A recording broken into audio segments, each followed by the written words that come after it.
Video में हम लोग देखेंगे एक्सरसाइज 1.1 का क्वेश्चन नंबर तीसरा देखेंगे। क्वेश्चन नंबर 3 क्वेश्चन है किसी परेड में, क्वेश्चन आप यहाँ देख सकते हैं, किसी परेड में 616 सदस्यों वाली एक सेना की टुकड़ी को 32 सदस्यों वाले एक आर्मी बैंड के पीछे मार्च करना है। दोनों समूहों को समान संख्याओं वाले स्तंभों में मार्च करना है। उन स्तंभों की अधिकतम संख्या क्या है जिसमें वे मार्च कर सकते हैं।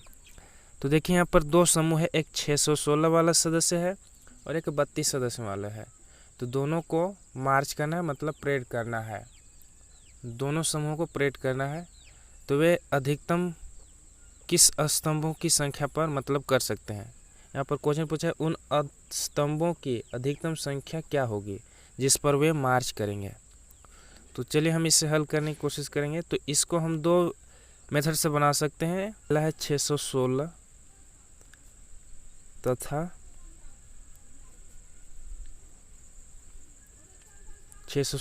32 सदस्यों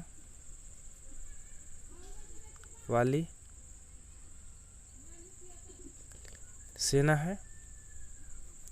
616 तथा 32 सदस्यों वाली सेना है। तो ये अधिकतम जो मार्च करेंगे वो किस संख्या पर होगा, किस स्तंभ पर होगा। तो हम इससे एचसीएफ निकालेंगे 616 और 32 का। तो इसको हम दो तरीके से, एक अभाज्य गुणनखंड विधि से भी हम एचसीएफ निकाल सकते हैं और एक यूक्लिड विभाजन एल्गोरिथ्म। तो एक्सरसाइज 1.1 जो है यूक्लिड विभाजन एल्गोरिथ्म का ही इसमें प्रयोग ज़्यादातर किया गया है। तो चलिए हम यूक्लिड विभाजन एल्गोरिथ्म का प्रयोग करके निकालते हैं सबसे पहले। तो यहाँ पर आप देख सकते हैं 616 भाज्य हो जाएगा, भाज्य, और 32 जो होगा वो भाजक होगा। जो छोटा नंबर होता है वो भाजक और जो बड़ा नंबर होता है वो भाज्य होता है। तो यहाँ पर भाज्य आपका हो गया 616 और भाजक हो गया 32। तो चलिए हम इसको इधर साइड में डिवाइड करते हैं। तो 32 से डिवाइड करेंगे 616 को, तो ये एक दो नंबर लेंगे 6 और 1, तो ये जो 6 और 1 तो 61 है। 32 दूना 64 हो जाता है। तो हम एक ही बार लेंगे, तो 32 से कम 32 घटा दीजिए, तो 1 दही 10, 1 11 हो गया, तो 9 बचेगा, 9 2 11। यहाँ 5 में से 3 घटाएंगे तो 2 बचेगा, और ये 6 का 6 अब हो गया 296। तो 296 कितने बार डिवाइड होगा नहीं मालूम हमें, कितने बार डिवाइड होगा। तो हम ट्राई करते हैं 9 से, क्योंकि 10 बार में 320 हो जाएगा, जबकि यहाँ 296 है, लगभग मतलब उसके आसपास है। तो हम 9 से देखते हैं। 9 दूना 18 के 8, 1 9 3 27 और 1 28। तो आ गया करेक्ट। आप यहाँ से 6 में से 8 घटाएंगे, नहीं घटेगा, तो ये साइड से ले आता है 10, और अपने पास 6 है, तो 10 और 6 16, 16 में से 8 तो 8 बचेगा। यहाँ पर 8 बच गया, 8 में से 8 0, शेषफल मतलब आपका बच गया 8। तो इसको फर्स्ट चरण में, स्टेप फर्स्ट में आप इसको लिख सकते हैं। फार्मूला जो होता है यूक्लिड विभाजन एल्गोरिथ्म का, वो होता है भाज्य बराबर भाजक गुना में भागफल प्लस शेष होता है, शेषफल। तो यहाँ पर देख सकते हैं भाज्य आपका 616 है, यहाँ भी लिखे हैं हमने 616, तो 616 हमारा भाज्य हो गया। भाजक हमारा 32 है, जो भाग देता है ये हमारा 32 है। तो भाजक गुने भागफल, तो भाजक हमारा 32, भागफल 19 है, और शेषफल यहाँ पर देख सकते हैं 8 है। तो फर्स्ट स्टेप, ये फर्स्ट स्टेप है। सेकेंड स्टेप में चलिए हम अब ये हमारा भाज्य का काम करेगा और 8 हमारा भाजक हो जाएगा। तो 32 को हम यहाँ पर लिख दिए हैं।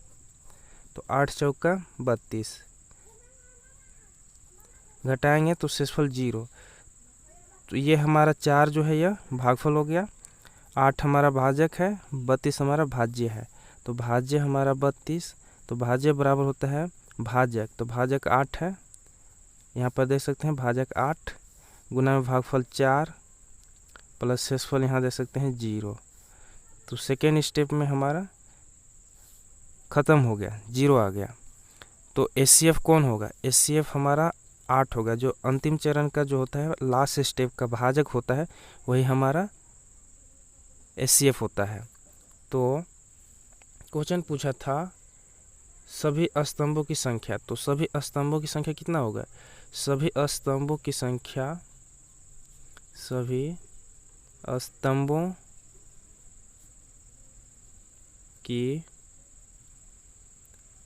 स्तंभों की संख्या ये 8 होगा, 8 है। इसको हम एक और विधि से बना सकते हैं, अभाज्य गुणनखंड विधि। क्वेश्चन दिया है 616 और 32, तो 616, तो चलिए अभाज्य गुणनखंड, अभाज्य गुणनखंड विधि से HCF। तो 616 है, 616 यहाँ पर लिख लीजिए। 616 को आप इधर रफ में इसको ब्रेक करें, 616 हो गया। चलिए इसको 2 से, 2 या 6, यहाँ पर 1 है नहीं जाएगा, इसलिए यहाँ 0 लगाएंगे तो ये 16 हो जाएगा। तो 2 8 16, फिर 2 से, 2 एकम 2, तो ये 10 हो गया, 2 5 10, 2 चौके 8, फिर 2 से, 2 7 14, एक बच गया, 14 हो गया। ये 2 7 14, ये 7 से काट देते हैं, 7 एकम 7, 7 एकम 7। तो 616 का गुणनखंड हो गया 1 2 3, 3 2 है, गुना में 7, फिर गुना में 11 है, 11। और आप यहाँ देख सकते हैं 616 और 32 सदस्यों वाली है। तो 616 का गुणनखंड हो गया है, 32 का गुणनखंड बाकी है। तो 32 का भी हम लिख करके इसी प्रकार गुणनखंड करते हैं। तो 32, चलिए हम इसको यहाँ पर गुणनखंड करते हैं 32 को। 2 से 16 बार में, ये 8 बार में, 8 दूना 16, ये 2 चौके 8, ये 2 दूना 4।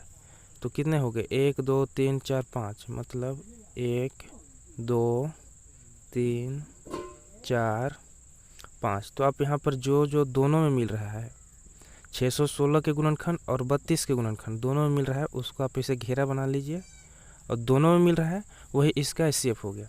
तो आप लिख सकते हैं अतः 616 और 32 सदस्यों